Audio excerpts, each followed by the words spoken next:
Hello students, welcome to Nimbus learning powered by engineers academy. जैसा आपने thumbnail में देखा होगा, आज हमने कंपेयर किया है आरआरबी की दो वैकेंसीज को, जो कि दोनों ही वैकेंसीज डिग्री और डिप्लोमा स्टूडेंट्स के लिए होती है, जिनमें है RRB JE junior engineer and RRB SSC senior section engineer.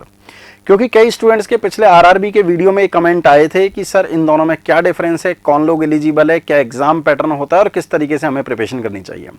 तो मैंने इसका एनालिसिस किया। आपको पता है कि आरआरबी जेई जो 2019 में आई थी और 2015 में जेई और एसएससी सीनियर सेक्शन इंजीनियर दोनों ही वैकेंसी आई थी।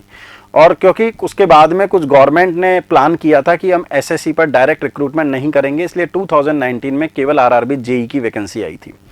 और अभी ऐसा चल रहा है कि आने वाले कुछ ही दिनों में आरआरबी जेई और RRB SSC senior section engineer की भी वैकेंसी आने वाली है। उन वैकेंसीज को ध्यान में यदि रखते हुए यदि हम इसको एनालिसिस करें तो आप ये देखेंगे कि 2019 में आरआरबी जेई की लास्ट वैकेंसी आई थी और आरआरबी सीनियर सेक्शन इंजीनियर की वैकेंसी 2015 में आई थी। ऑल्दो 2015 में आरआरबी जेई भी आया था, लेकिन हम यदि प्रीवियस वैकेंसी को कंपेयर कर रहे हैं इसलिए हमने ये लिखा है।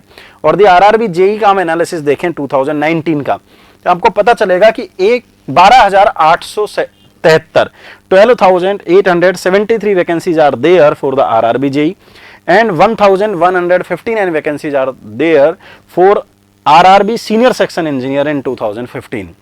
यदि हम और कंपैरिजन की तरफ चलें, क्योंकि आपको पता होना चाहिए कि हम क्लियर कट ट्रैक होना चाहिए हम किस में एलिजिबल हैं, कितनी वैकेंसी आने वाली है, कितनी प्रिपरेशन करनी है और कैसे हमें एग्जाम को क्रैक करना है।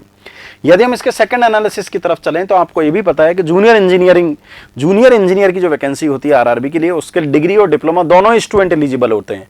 But for senior section engineer only and only degree students are eligible. और ये जो वैकेंसीज आती हैं चारों ब्रांच, इवन पांचों branch, electronics, electrical, mechanical, civil और कंप्यूटर साइंस, सभी के लिए ये वैकेंसीज आती हैं।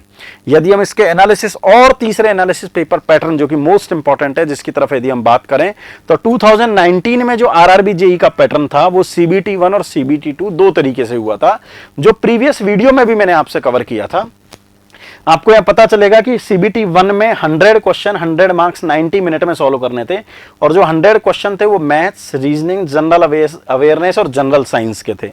फिर आपने जब सीबीटी 1 क्वालिफाई किया था तो सीबीटी 1 और सीबीटी 2 में टाइम कम होता है, लेकिन जब आपने क्वालिफाई किया था तो आपने सीबीटी 2 दिया था 1 क्वालिफाई करने के बाद में, और आपसे general awareness, physics, chemistry, basic of computer, basic of environment और टेक्निकल जो भी आपकी ब्रांच थी, इन सब के आपने टेक्निकल के 100 क्वेश्चन, बाकी सबके 50 क्वेश्चन, 150 क्वेश्चंस आपने टोटल सॉल्व करे थे 150 मार्क्स के 120 मिनट्स में, 120 मिनट में।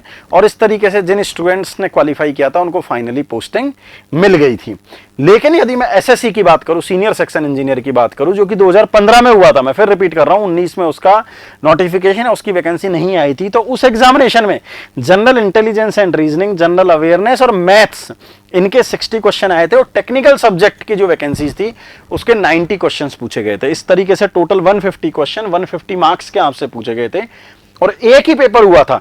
जिन स्टूडेंट्स ने इसको क्वालिफाई किया था उन्होंने as a senior section engineer RRB में, रेलवे रिक्रूटमेंट बोर्ड में, रेलवेज में उसको ज्वाइन कर लिया था।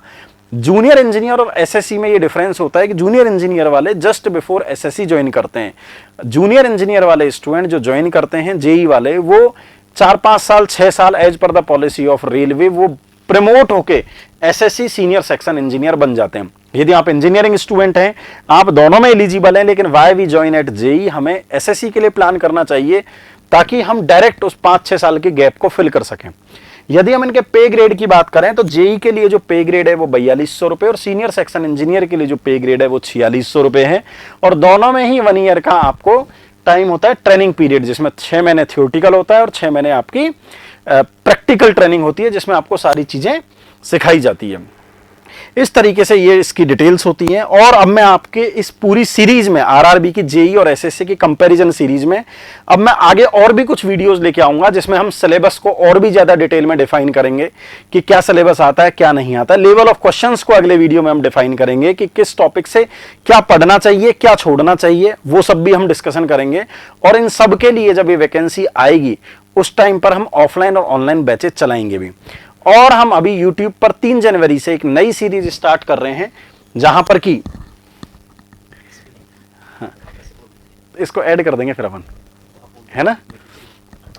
These all are the detail related to this examination for RRB JEE and RRB SSC, और हम और भी सीरीज इसके लिए लाते रहेंगे जिसमें कि आपको मैक्सिमम बेनिफिट मिल सके और आप इन क्लासेस को एंजॉय कर सकें। Wish you all the best wishes from the entire team of Engineers Academy and Nimbus Learning. Thank you. If you really like the video, please hit the like button, share the video, subscribe to our YouTube channel and press the bell icon for the latest updates. Thank you.